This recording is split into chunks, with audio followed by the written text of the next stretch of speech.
Да, хорошо сидим. Давно мы так не чаевничали. Ой, я тоже соскучилась. Ты знаешь, время обеденного перерыва – это мое любимое время. Можно вот так уединиться за чашечкой ароматного напитка и увлечься какой-то интеллектуальной беседой. Ну, я думаю, что в этой студии сплетням не место. Ну какие сплетни? Современные мужчины и женщины, они могут придумать 1001 тему для того, чтобы скоротать время. Ну, не знаю, например, да. Вот книга «Фамилия» Стинский. Ну, чем не тема? Можно говорить отличная бесконечно. Тема, кстати. И, кстати, по-моему, не все зрители знают, что ты у нас вовсе не Тамара Безуглова изначально. У нас истинная горянка Тамара Качмазова. И по что сменили фамилию, сударыня? Хорошо, Дзираса, Караева, вы-то тоже по паспорту не та, за кого себя выдаете. Ой, ладно. Ну, а на самом деле Караева переводится как «могучая», и мне нравится эта такая интерпретация. Ну, ты знаешь, я тебе предлагаю эту тему развить, раз уж она такая объемная, масштабная, и поговорить об этом прямо в эфире. Да, но между делом у нас всего лишь час эфирного времени, поэтому предлагаю не затягивать и уже начать.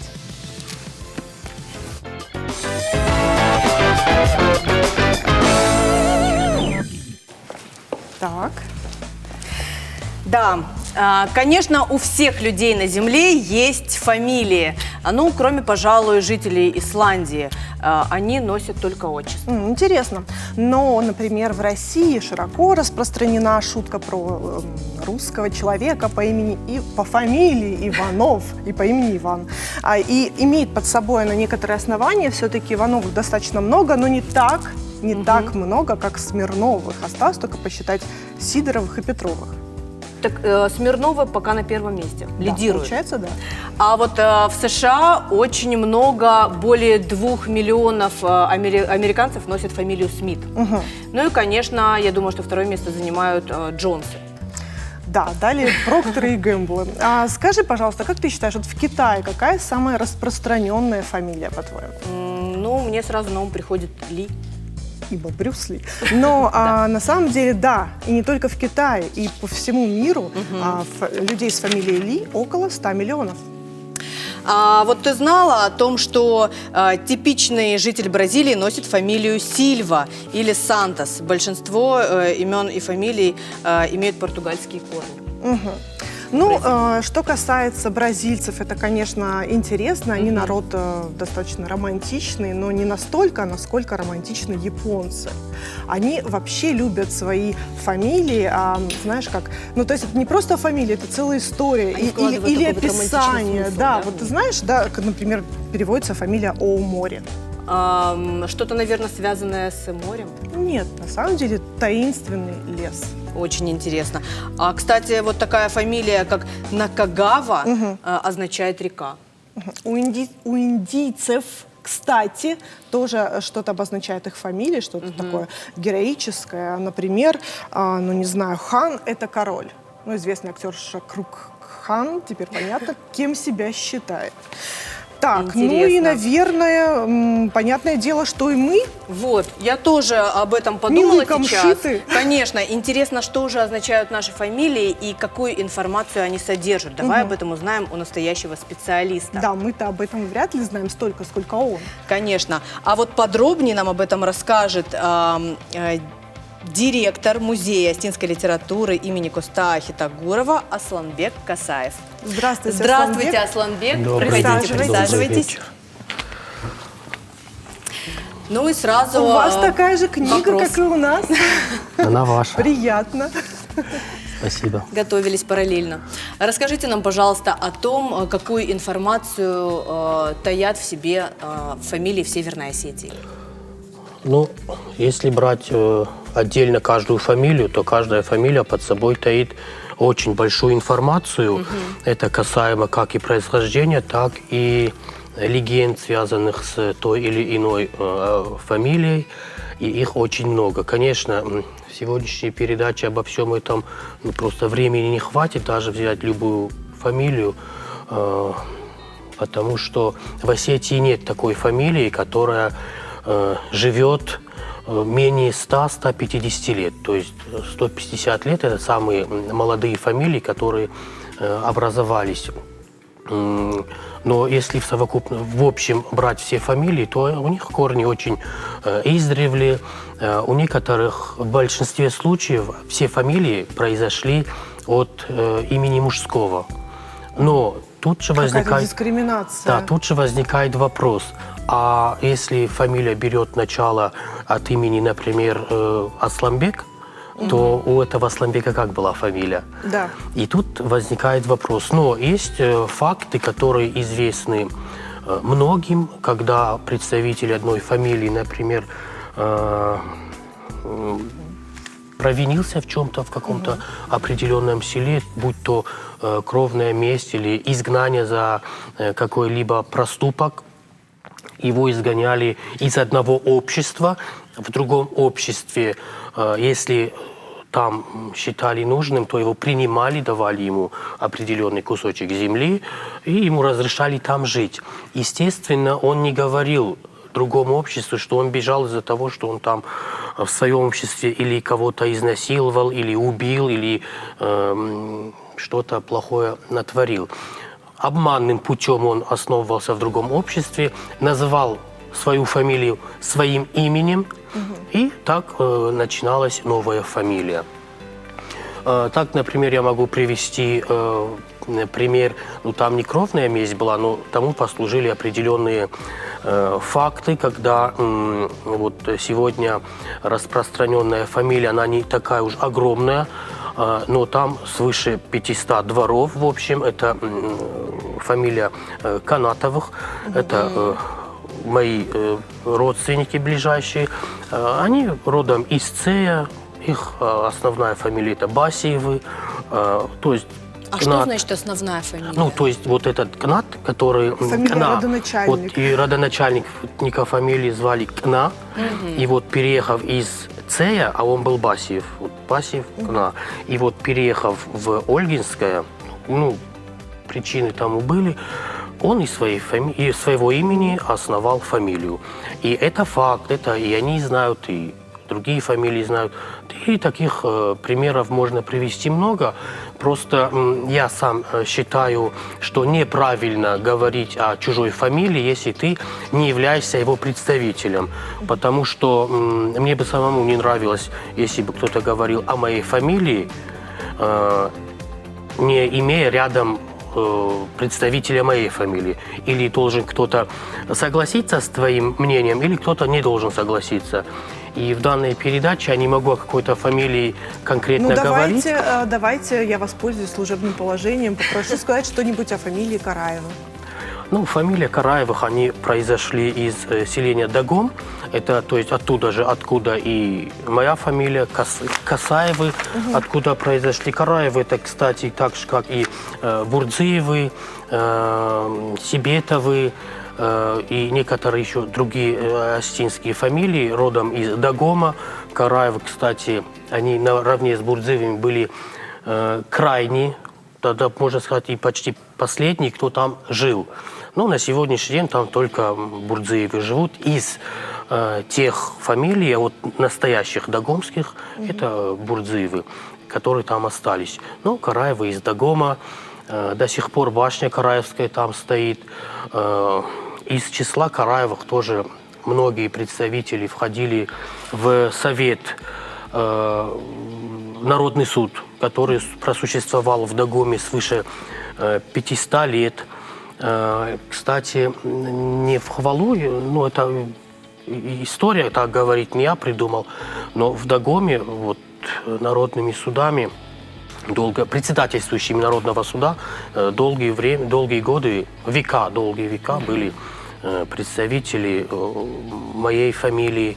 А, естественно, со всех других ущелий тоже были представители. То есть Касаевы не могли судить никого, они были просто председательствующими.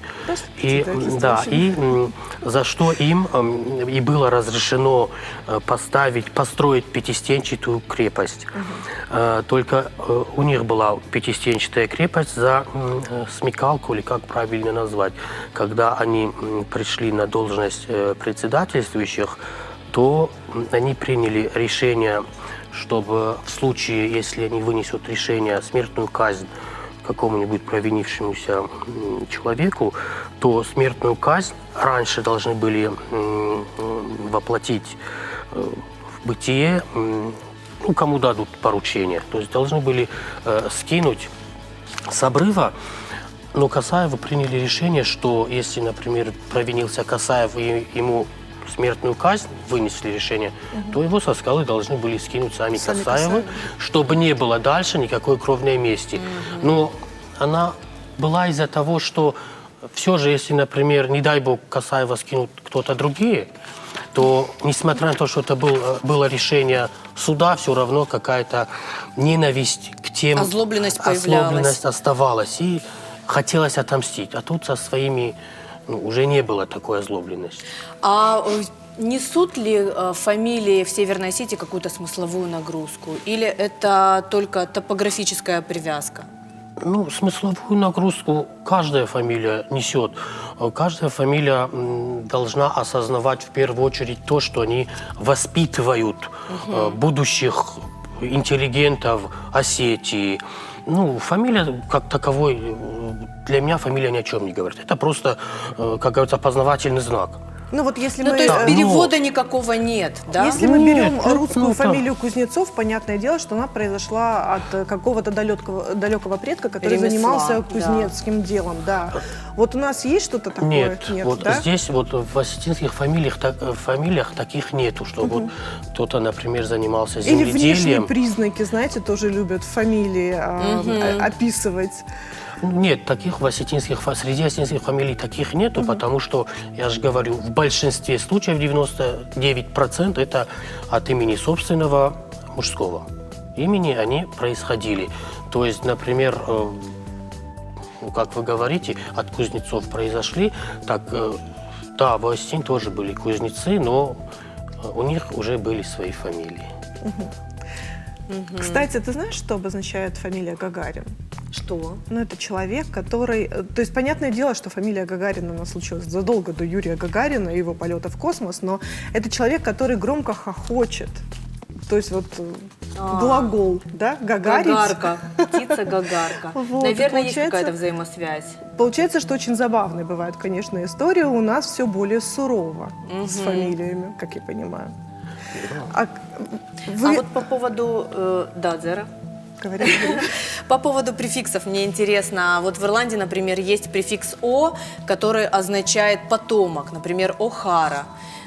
Или префикс «мак», «Макдональд». «Мак» означает «сын».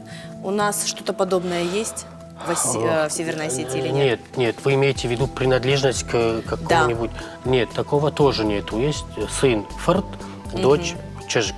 Например, Но к фамилии это никакого отношения не имеет, да? Кашайфорд и так далее. Фамилия, да, есть, у нас были знатные фамилии, так, княжеские фамилии, это Абисаловы, Кантемировы, ну, их можно перечислять. Но они тоже, чтобы вот выделять себя каким-нибудь префиксом или... Такого не было. Просто народ знал, что вот они относятся к одной касте, другие относятся к другой касте. Для этого, вот как и в нартовском эпосе, были Валлаг, Аштау, Кагмадаллаг, Нарт. То есть каждый из них знали. Одни воевали, другие земледельцы. Вот как касты до сих пор. У индийцев это сохранилось. Это и как у нас. Жрецы, воины, земледельцы. Тут вопрос из зала поступил. Что вы знаете о фамилии Баликоева? Ну, о фамилии Баликоева. Только то, что они происходят, ну, принадлежат к дигорскому обществу. А если они хотят узнать что-то более о том, откуда берет свое начало фамилия Баликоевых, то можно обратиться вот к книге Феликса Гутнова.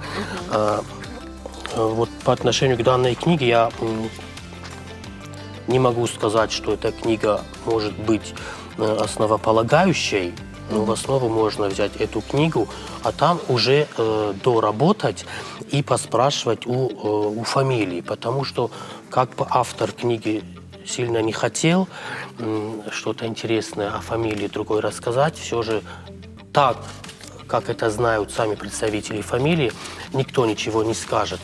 И опять-таки, говорить о чужой фамилии, это, это и не культурно, это не культурно. Некорректно. Некорректно, да, это нехорошо. Спасибо вам большое. Спасибо. Ну вот в Осетии на вопрос, откуда родом, часто начинают рассказывать о том месте, где находилась фамильная башня. Даже если там несколько камней осталось, да, это все равно место силы для потомка.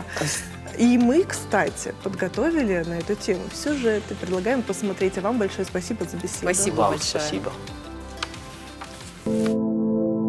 Эти величественные строения есть в каждом горном селении Осетии. Фамильные башни несколько сотен лет хранят тайну каменной кладки, тактики обороны и семейного уклада наших предков. На территории республики насчитывается около 140 башен, которые значатся как объекты культурного наследия, а всего их в регионе более 300. Многие из них нуждаются в восстановлении. Мы надеемся, что башни Северной Осетии будут восстанавливаться.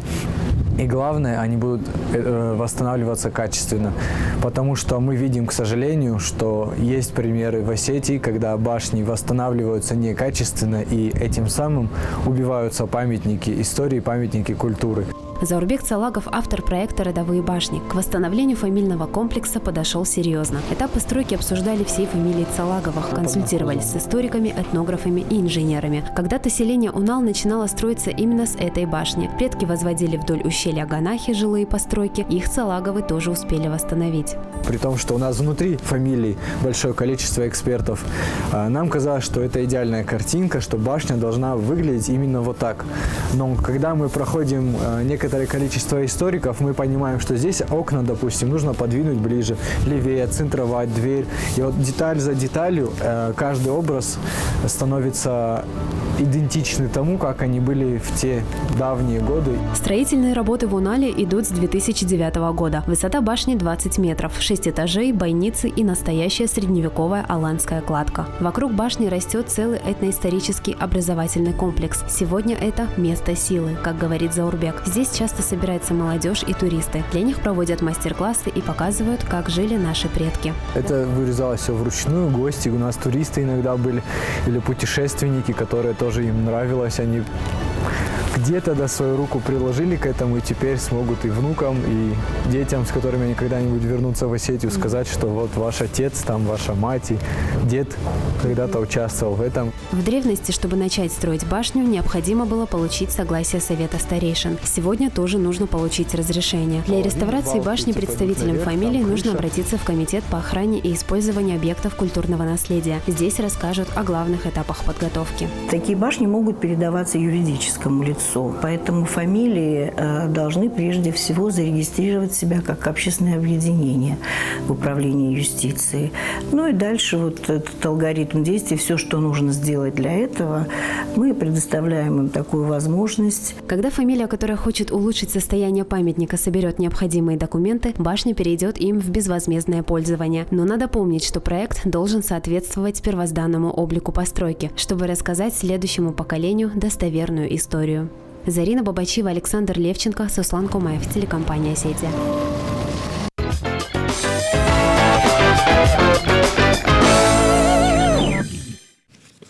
Ты знаешь, я пробежалась по фамилии своей, ну, еще несколько тут проглядела. И поняла, что проблемы в чем были? Люди просто не понимали друг друга, да? Они почему переселялись, расселялись, случался какой-то спор. Ну и вообще семейных психологов не было, и не могли они никак решить, к сожалению, свои вот такие внутрисемейные проблемы. Ты знаешь, мне кажется, что споры и непонимания и сейчас существуют, правда, уже в рамках проекта. Потому что так-то фамилии жителей Северной Осетии, большие фамилии, живут дружно и мирно, но вот успевают конкурировать на таком телевизионном проекте, как «Битвы фамилий». Ты знаешь, я смотрела выпуски «Битвы фамилий», мне кажется, мы наоборот стали какие-то очень дружные. Вот Виктория Базгадзе, ведущая того самого проекта, она не даст Расскажи, соврать. как было на самом деле. Но прежде скажи, чай будешь? Я очень хочу чай дзераса в твоем исполнении. Отлично. А с вами, Тамара, побеседуем. Да, Виктория, скажите, пожалуйста, действительно ли это была битва? Да нет, на самом деле, битва это такое громогласное, чтобы придать какой-то остроты происходящему. На самом деле все такие милые, очень даже скромные и застенчивые проходили, потому что наличие камер всех вводит в какое-то оцепенение, и ни о какой битве не могло вообще быть речи. И, в принципе, все очень дружные и добрые были. Хорошо, но конкуренция, она все-таки чувствовалась или нет? Конечно, благодарю вас за раса. Но на каком уровне это все было? То есть это была здоровая конкуренция или какая-то недоброжелательность присутствовала? Нет, недоброжелательности не было никакой, просто люди за что бы ни сражались, они всегда вот бывают такие самые, которые «я должен победить, даже если мне подарят ручку за 5 рублей, я должен победить». Поэтому это был просто азарт такой очень добрый, и ничего воинственного, злого там не было. Но название «Битва фамилий», оно себя оправдало или нет? А оправдала в каком смысле? Ну, действительно ли это была битва фамилий, или вы просто дружно играли за ручку? Нет, мы дружно играли за 100 тысяч рублей. Я тоже подумала, какой странный приз. Да, там как бы, битва, не знаю. Я не помню, могу Виктория сказать. писала какую-то кровожадную подводку к битве фамилий. Кровожадную? Ну, Почему? Да.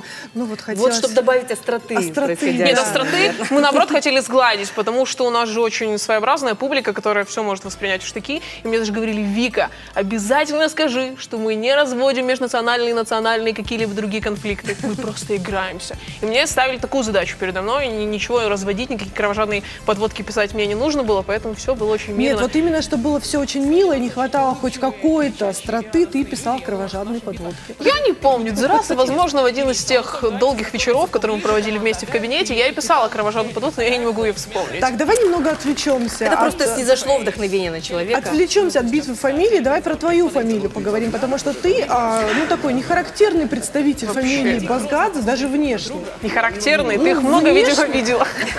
Ну, людей с фамилиями, оканчивающимися на «дзе», я видела достаточно, и ты ни разу на них не похожа. Ну, потому что в моем организме больше преобладает русская кровь, чем грузинская, поэтому я не очень похожа на грузинку. Вот если бы ты видела мою родную сестру, ты бы говорила с ней немножечко по-другому. Хорошо, подожди, а кровожадной подводки, наверное, все-таки сказывается кавказский Кто темперамент в тебе? настаивает? Кровожадные подводки. Я не писала кровожадные подводки.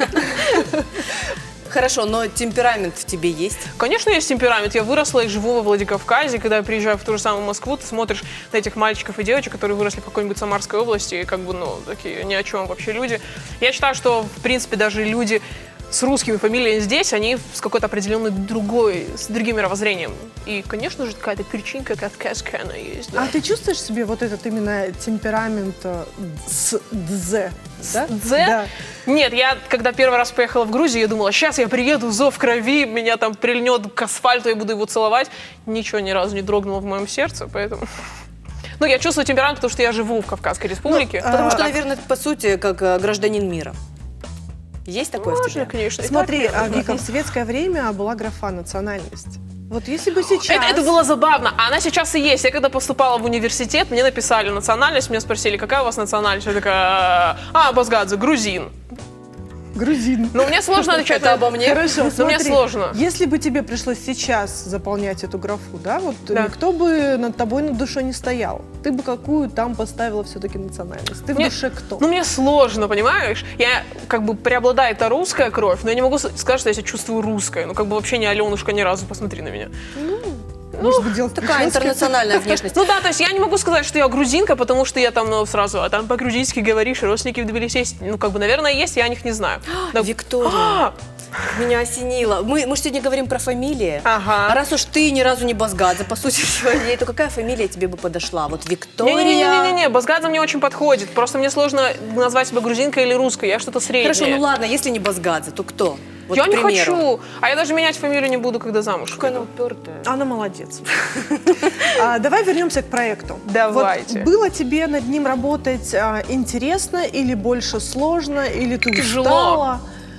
Тяжело в плане того, что люди как будто бы такие заинтересованные вроде бы пойти на телевидение, клево, кажется так, но на самом деле вы наверняка знаете, что вытащить людей на телевидение это прям, о господи, боже мой. С некоторыми людьми я и Майдина Таглокова могли по минут 40 разговаривать и рассказывать, ну ничего страшного, вы отлично смотритесь в кадре, вы хорошо выглядите, ваши толстые щечки, не будет видно, все будет нормально. Они не хотят. И в целом, как будто бы идея проекта, она прикольная, но люди очень тяжело соглашались приходить. Очень. Кстати, вот по поводу толстых щечек. А ну-ка. Раз уж мы говорим сегодня про фамилии, Ага. и наблюдалось ли какое-то сходство среди представителей одной фамилии или нет? Или люди Почему разные? мне кажется, что речь обо мне идет? Ну, у тебя прекрасные Зеро, у щеки, тебя Дзураса. прекрасные щеки. Спасибо. Да, сходство я не могу сказать, потому что приходили-то в основном не близкие родственники, то есть они могли первый раз в жизни увидеться у нас на программе. И в этом как бы прикол, то, что они никогда друг друга не видели, они пришли, познакомились, а потом начали дружить. То И я есть это видела, такое, что... прям такое место встреч. Да, и я прям видела, что после этой программы люди там в Инстаграме сторис вместе, думаю, ну, как клево, Свахова Виктория. То есть раньше это были фамильные Кувда, а потом это случилось Виктория Базгадзе и Ну, фамилия. практически, да. То есть какое-то сходство найти, ну, бывали, наверное, какие-то редкие случаи, но сказать, что прям все я не могу. А ты видела, что эти люди, которые изначально до эфира друг друга не знали, не общались, они вот становились единым целым, фамилией в рамках вот этой битвы? Как минимум они становились командой, потому что они преследовали одну цель, и это уже круто, что они не разобщались на фоне какого-то чего-то там странного, а они, наоборот, так, вот у нас есть цель, и мы к ней вместе идем. То есть... А вот как, по-твоему, нужно обязательно участвовать в таких телевизионных шоу, чтобы вот добиться этого единства? Или как вернуть эту близость в отношениях между представителями одной фамилии? Так как... И стоит ли, кстати, вот, как ты Я считаешь? не знаю, как восстанавливать близость между представителями одной фамилии, потому что как бы я знаю Базгадзе, сейчас человек 4, Я этим не наверное. занималась, да? Человека 4, как восстановить связь с другими Базгадзе, я как бы не знаю. У меня был момент, когда я в Фейсбуке вбивала Базгадзе, и всем писала «Здравствуйте», мне никто не ответил. Я не знаю, как восстанавливать связь. А ты чувствуешь в этом необходимость? Или тебе Да, и я так? хочу, у меня там родственники какие-то там живут. И я даже предпринимала попытки. Я в Грузию приезжала, говорю, Настя, вы Базгадзе не знаете? Они такие, нет. Ну, то есть, это, видимо, очень редкая Ну, фамилия. это странно. Ну, это странно, ну да, но она, видимо, очень редкая фамилия, поэтому я говорю, здрасте, у вас есть знакомые с такой фамилией? Они такие, нет. Не знаю. Ну, я все-таки... Они, наверное, просто не могли понять, что ты и есть Базгадзе. Думаешь, в этом была причина, Я да? думаю, что да. Последний из Базгадзе. Так и есть По практически. поводу проекта еще такой вопрос. Давай. Как вы проводили вот эти конкурсы, свои абсолютно какие-то чудаковатые, местами безумные? Как вы заставляли этих людей в этом участвовать? Или они сами хотели, сами приходили и просили, пожалуйста, проведите с нами какой-то дурацкий конкурс? Пожалуйста, Поиздевайтесь над нами. Пожалуйста, они не просили, но я думаю, что как люди все взрослые, мы такие, типа, что вы будете со мной делать?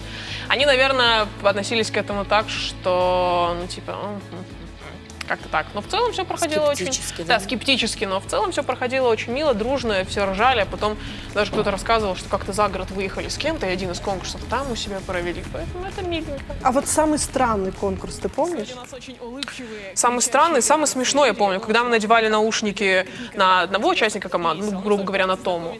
Она слушает музыку, а ты говоришь какие-то слова, она должна угадать. И это было очень смешно. Ты говоришь «собака», она там говорит какой-нибудь «Париж». И вот над этим смеялись больше всего. Да. Кстати, вот по поводу взаимодействия. Удавалось ли найти людям контакт друг с другом или нет? Не было, внутри команды не было ни разу конфликтов или каких-то типа «если я не буду участвовать», такого не было. Я про взаимопонимание. Все было очень хорошо. Я не могу вспомнить такого, что там не было взаимопонимания или там... Все было клево. А если вот пробежаться вот так по фамилиям, были ли такие фамилии, которые тебе прям запали в душу, ты их запомнила, с которыми было или очень легко работать, или очень весело, или наоборот сложно? Те, которые запали, с теми, с которыми было легко, они и выиграли. А ну, кто? Агаевы. На самом деле у меня даже были И ты такие... сейчас хочешь сказать, что ты ни разу не... Я ни разу не помогла, и даже был такой момент, когда мне не нравилась одна фамилия, я не хотела, чтобы они проходили. Вот там весь АСБ, они свидетели Иеговы практически. Они видели, как я не хотела, чтобы прошла одна команда, и я сказала, сейчас я озвучу неправильные результаты, потому что они мне не нравились очень сильно, я хотела, чтобы прошла другая команда. И они свидетели того, что я сказала, и все, я говорю, мне все равно. На монтаже я это обрежу, никто не увидит, пройдет та, которую я хочу. Но в итоге я... Сдалась. Да, я сдалась своей совести и прошла та команда, которая по баллам проходила. Но они не выиграли. Чем Что же они меня тебе так радует. не понравились, а? Ну, бывает, люди не нравятся просто, ты не можешь объяснить интуитивно, не твой человек, ты знаешь, там как бы... То есть энергетика не подходила, да? Да. Вот с нашим первым гостем можно было бы взять эту фамилию, разобрать ее на предмет происхождения, да, может быть, там изначально где-то... Ту фамилию, которая мне не понравилась? Да, да, ага, да. конечно, чтобы они потом меня нашли и сказали, Вика. Нет, все вне эфира, просто интересно, может быть, там действительно какой-то единый такой одиозный предок, и поэтому Нет, это можно всё было бы наложило разобрать отпечаток. фамилию Ну, не Базгадзе знаю. и ту фамилию и найти какие-то точки Или у вас, да, соприкосновения. была история вообще. Возможно, у нас была общая история, потому что как-то вот, ну, я совершенно не прониклась. У тебя в планах есть еще что-то такое же масштабное, как вот эта битва фамилии? Ты хотел бы таким заниматься еще? Или ты уже все успокоилась? На самом деле, «Битва фамилий» — это же клевый проект, ну, по-хорошему. А мы не спорим. А мы не спорим. И приз там был клевый, но очень много маленьких деталей, моих личных причин, по которым не случился второй сезон. Хотя, как мне кажется, второй сезон был бы очень хорошим и логическим продолжением. Но... Битва между кем и кем была бы во втором сезоне? Да просто были бы те же самые фамилии, просто те, которых мы не охватили. Потому что и главный приз клевый, и сама эта история прикольная. Но, не знаю, если в рамках телевидения, то я ничего пока А не не хотела бы планирую. битву имен, битву полов? Или... Битва полов? Да. Да, Тома, ты будешь ведущей, я продюсером этого проекта. Давай, битва полов. Мне очень интересно на это Мы с тобой посмотреть. поговорим по этому поводу. Ты вначале сказала, что ты ни в коем случае не будешь менять свою фамилию на фамилию мужа. Почему? Ну, мне она нравится. Вот моя сестра тоже так говорила, сдалась. Может, и я сдамся. То есть тебе звучание само нравится? Ну, Базгадзе, это ж круто. Базгадзе. Но это круто, когда ты сама по себе. А если вы будете уже такой семьей, у вас дети, Ну, собаки. понимаешь, я же не буду говорить там Собаки, кстати, тоже обычно бывают по фамилии мужа. собаки. Да, Что когда же нам, паспорт- бедным женщинам, остается в этом мире? Я не знаю, Дзера, может быть, я так влюблюсь и что-то произойдет невероятное, я скажу, господи, я готова Нет, забыть сейчас про своё возможен вариант прошлое. через дефис написать. Например, Базгадзе Иванова. Базгадзе и Иванова. Она тебя уже напророчила, понимаешь? Посмотрим, насколько твои способности гадать, они хороши. Кстати, вот ты по поводу своей фамилии. Да. Насколько глубоко и полно ты изучила вопрос? Насколько ты...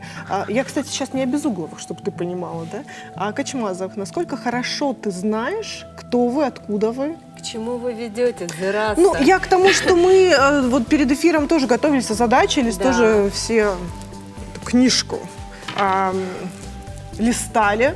Я тебе предлагаю пока этим заняться, пока мы смотрим опрос. Ты знаешь, свою девичью фамилию я пролистала и не раз, но я думаю, что глубже у меня есть возможность сейчас Есть, это всё есть. У нас изучить. опрос на очереди. Мы как раз наших горожан спросили, откуда пошла их фамилия. Вот что они нам ответили. Давайте посмотрим. Наша фамилия Плиевы, корни пошли с Южной Осетии, я так помню и понимаю. Значит, несколько братьев было. Фамилия дала очень знаменитых и хороших людей. Я расследовала свою фамилию, то есть я ходила в библиотеку с дядей, с мамой, с папой и узнавала, откуда мы вышли, узнавала, от кого произошла наша фамилия. Мы произошли из Куртатинского ущелья, ну, моя семья точно, от некого человека, которого звали Гури, и, по-моему, если я не ошибаюсь, он был внуком последнего аланского царя. Вообще-то Базаевы отсюда вот происхождение, с Осетии. А живут сейчас и в Южной Осетии, и здесь живут. А именно откуда, я не знаю. Фамилия у меня, можно сказать, украинская. Путренко. Ну что, отец военный был, в казачьих войсках служил. А вот рано разошлись, и я не могла узнать. А у мамы как-то я не спрашивала. Интересовались, но корни уходят недалеко, поэтому толком не знаю. Ну, нам никогда не говорили. Об этом не было разговора в семье. Ну, фамилия есть фамилия и матери, и отца. А так нет. Ничего не могу сказать. Моя фамилия Карасев, русская.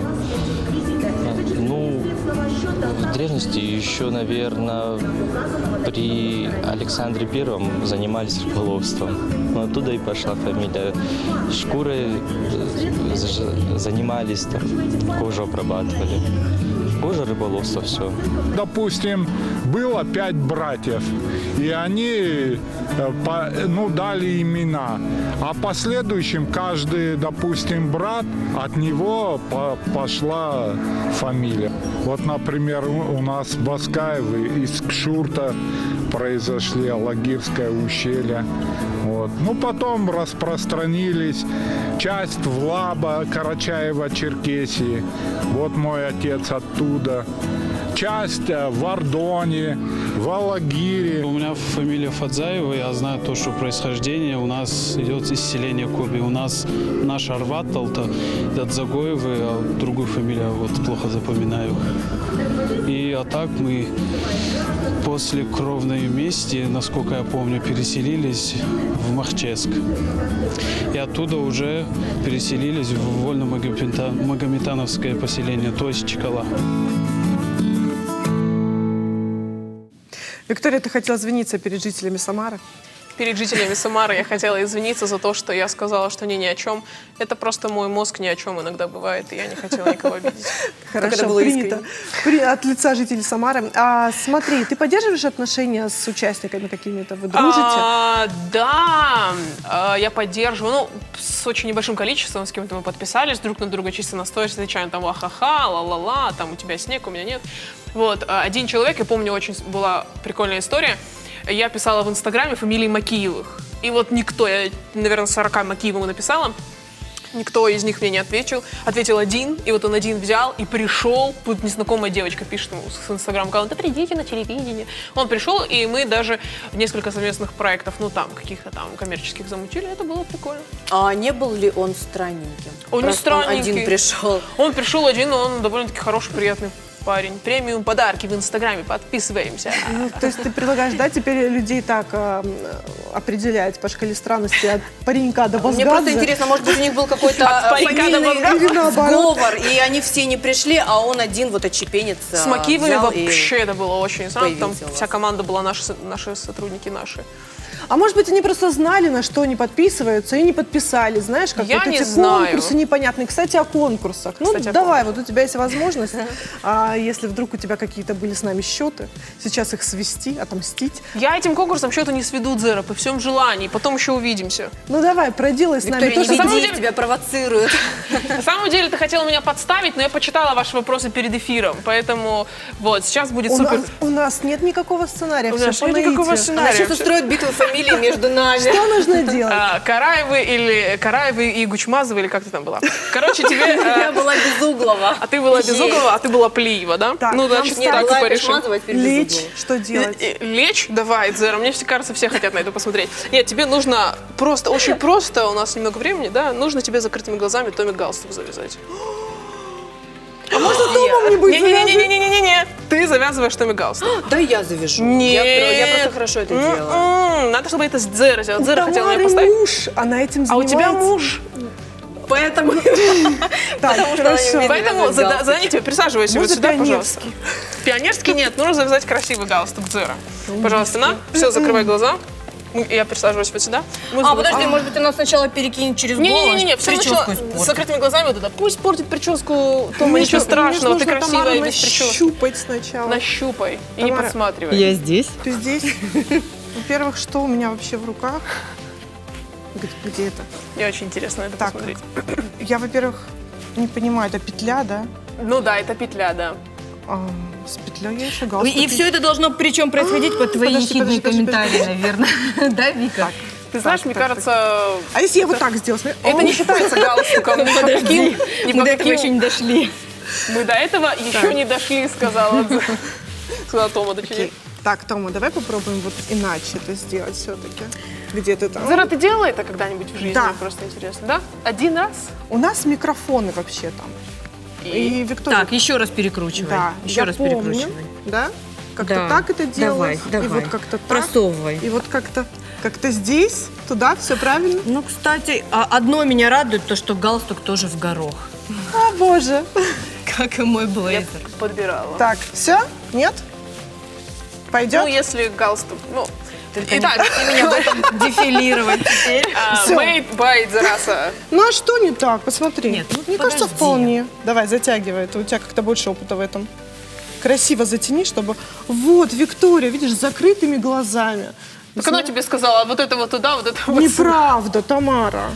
Нет, ну мы с ней просто друг друга чувствуем. Все, правильно. Всё Вот так нормально. вот, да, может так оставаться. Ну, Спасибо за подарок.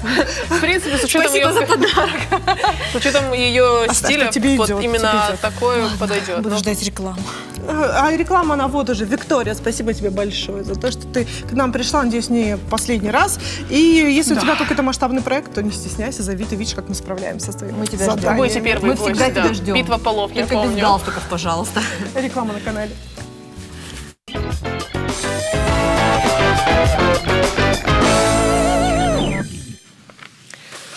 Тебе нужен наследник, тот, кто сможет продолжить наш род. Примерно так древние цари, государи, императоры увещевали своих чад вступить в брак с заморской, часто несимпатичной принцессой. И не думали, что принцесса может оказаться бесплодной, либо будет производить на свет одних девочек. Будь правители дальновиднее, оставили бы своих чад в покое и своим именем назвали бы, к примеру, блюдо высокой королевской кухни.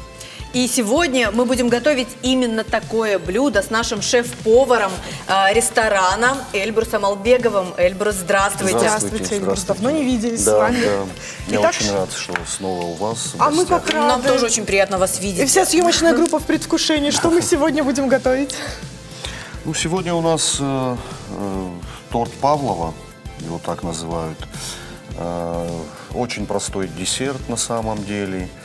И я бы хотел немножечко предысторию этого десерта рассказать, если вы позволите. Конечно, с удовольствием. Австралия и Новая Зеландия, у них до сих пор они спорят, кто же все-таки родоначальник, да, кто первый придумал этот десерт. И до сих пор не могут прийти к какому-то знаменателю. То есть десерт в любом случае придумали благодаря нашей балерине Анны Павлова, которая в 1926 году была там на гастролях.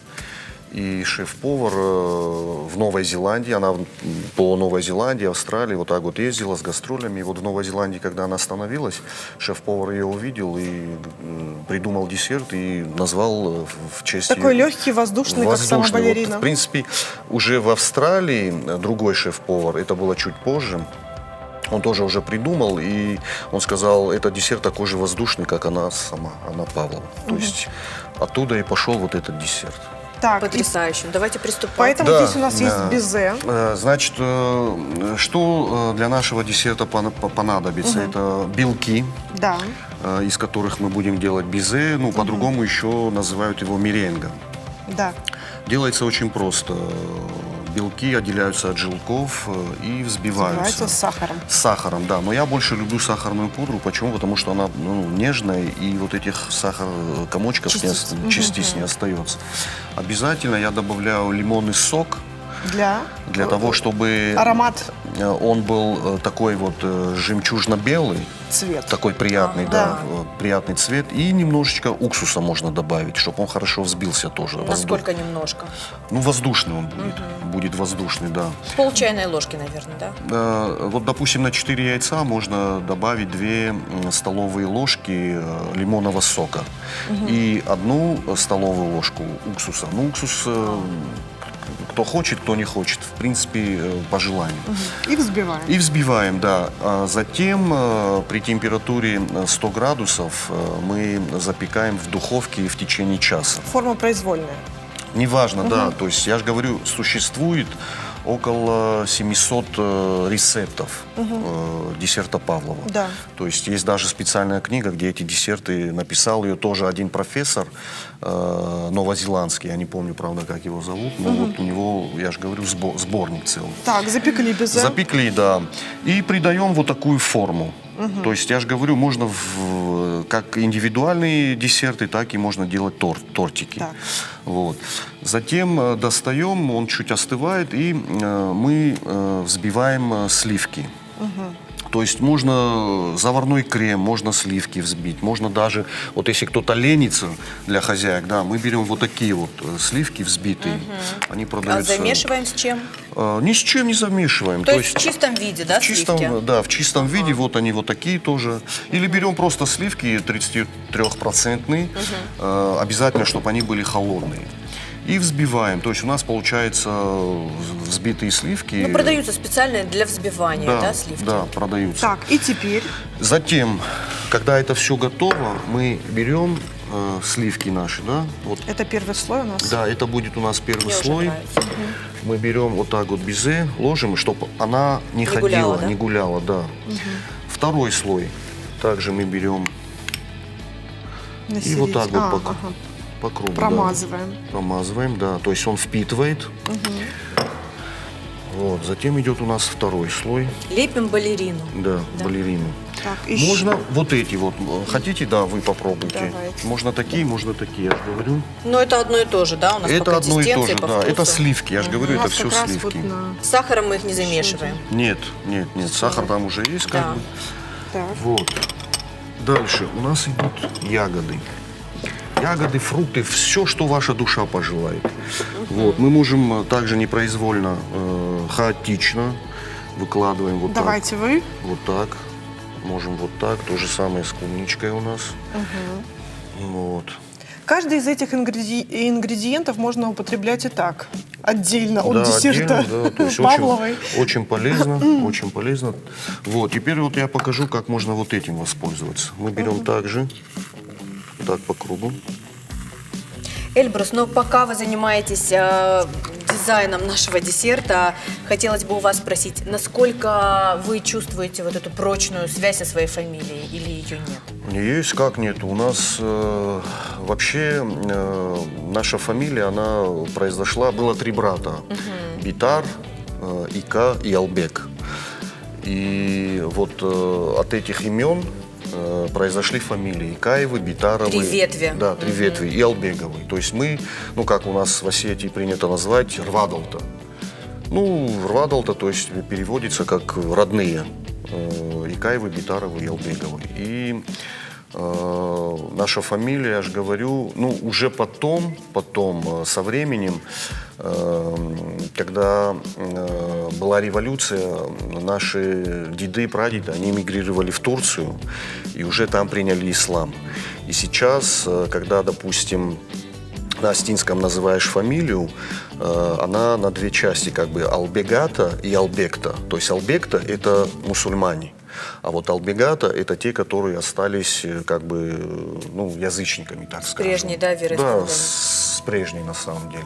Поэтому я считаю, что у нас очень древняя, очень прочная фамилия. Да, и очень, наверное, большая. Большая, очень большая. распространенная. В Осетии, наверное, мы занимаем 2-е место по численности. Ну, то есть вы такой увлеченный представитель фамилии, Да. который занимается и поиском информации, Да, наверное, да. То есть я стараюсь со всеми, не только те, которые в Осетии, но и в России, и за границей поддерживать связь, как-то общаемся. И вам это удается, да? Да, удается. Они приезжают сюда, я по возможности стараюсь как бы навестить их, чтобы... И причем они очень хорошо разговаривают на староосетинском языке.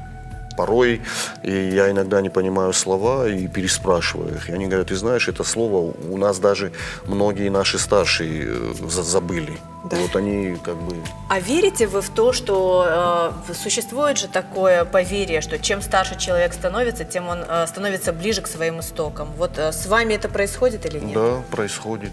Ну, не так сильно, но я же говорю, чем дальше, тем мне, не только мне, я стараюсь передавать это младшим, чтобы они как бы не забывали тоже свои корни и знали, откуда произошла фамилия и кто, ну, вот я же говорю, вся вот эта вот история, древо, скажем так, которое идет.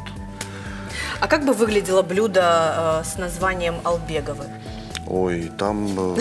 Это было бы мясо, наверное, нет? Нет, не только мясо, там и рыба была бы, и, естественно, и десерт. То есть всего понемножку.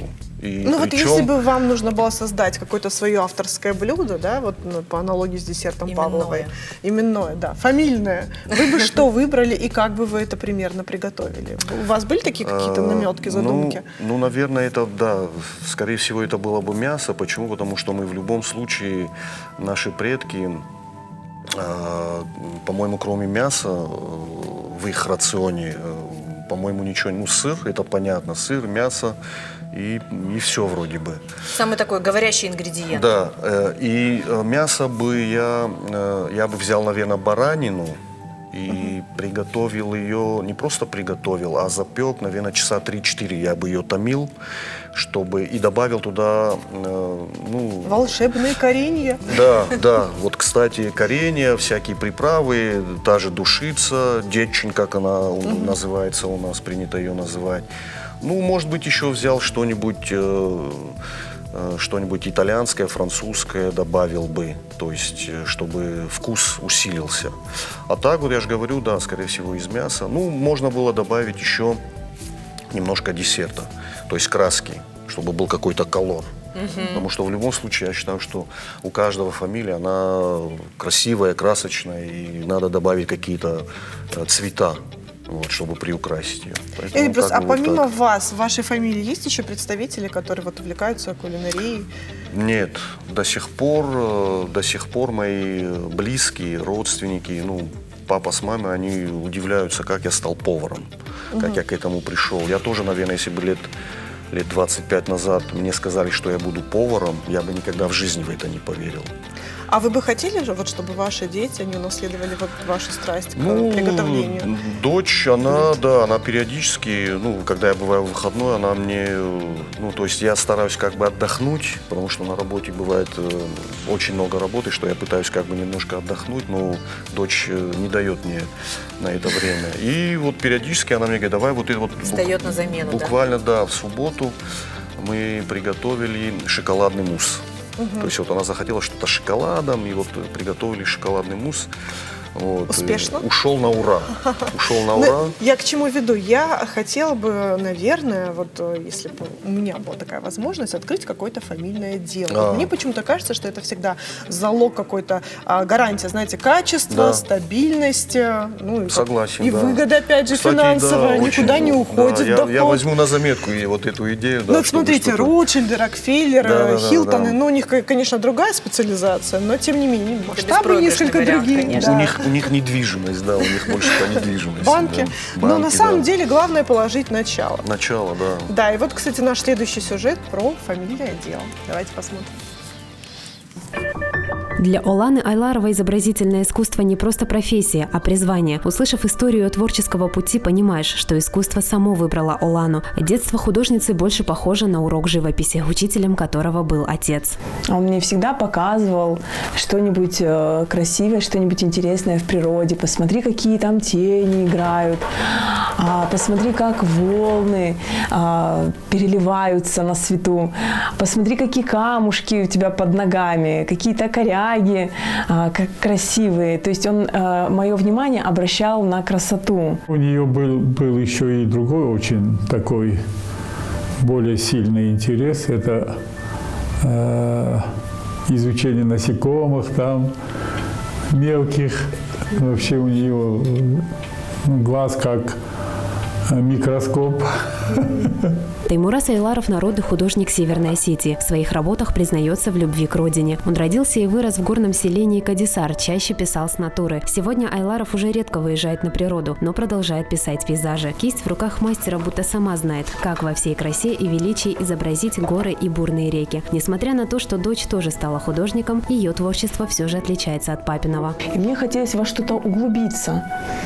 Я начала смотреть книги по иконописи, и они меня очень сильно поразили. Поразили тем, что мне показалось, это просто предельное совершенство. На Земле даже невозможно, чтобы человек так изображал. Дети – отражение своих родителей, и не только в поведении. То, что так увлекало маму и папу, Олана смогла воплотить в жизнь. Иконы очень любили, покупали книги по иконам. Больше покупали книг по иконам, чем по чисто станковой живописи, по изобразительному искусству. Но мы не осмеливались икону писать. Это надо. Все-таки там специфика очень другая, очень сложная. Сложную специфику иконописи Олана освоила в Московской духовной академии. Сегодня она пишет иконы не только для храмов Осетии. Заказы идут со всей страны. И пусть отец не решался писать иконы, дочка все же нашла параллели между своим и папиным направлением. Думаю, что в папиных картинах очень много от иконописи в том плане, что они образы, конечно же, но суть заложено очень много любви, очень много поэзии в его картинах. Эта мастерская для них как второй дом. Для Оланы творчество отца – отправная точка, с которой начался жизненный путь. А для Таймураза Айларова творчество дочери как продолжение собственного пути в искусстве. А значит, их фамильное дело будет жить и развиваться. Зарина Бабачиева, Александр Левченко, Сослан Кумаев, телекомпания «Осетия». Ну вот, за время нашего сюжета десерт стал выглядеть гораздо более красиво. Да, и груз времени даром не терял, и украсил все, и сливками, и фруктами, и еще сливками. Отлично. Я даже не знаю, сколько здесь калорий. Ну да, он посыпаем такой, клубникой. Он очень, да, так, опять-таки, хаотичный. И, Тамара, может быть, ты тогда польешь это все произведение? С удовольствием. С удовольствием, только, наверное, под вашим чутким руководством. Держи. Да, вот так вот просто ложечкой, и вот так вот тоже непроизвольно сверху. Без фанатизма. Вот, да, и так вот. тут немерено калорий. Вот по кругу, вот. Так. Замечательно. Все, я беру вас в свою команду. Ага. Все. Выглядит, конечно, это потрясающе. Я думаю, что на вкус это не И менее вот последний прекрасно. штрих, мы вот мята обязательно идет у нас вот так вот. Это как знаете, как тоже аксессуар. Вишенка на торте, но мята. Да. Эльбрус, спасибо вам огромное. А уже операторы у нас заждались. Мы прощаемся между делом. И между делом наш обеденный перерыв подошел к концу. Так, и Тамара Мы храбрая. возвращаемся к делам. Да, кстати, Тамара я храбрая. и Зраса могучая. Нам пора это все дело опробовать. Так толкуют наши фамилии словари, но нам нравится. В общем, вам, наверное, мы пожелаем, чтобы ваши фамилии всегда звучали гордо и хорошей недели. Плодотворного дня. Мы пошли к операторам. Всего доброго. Спасибо.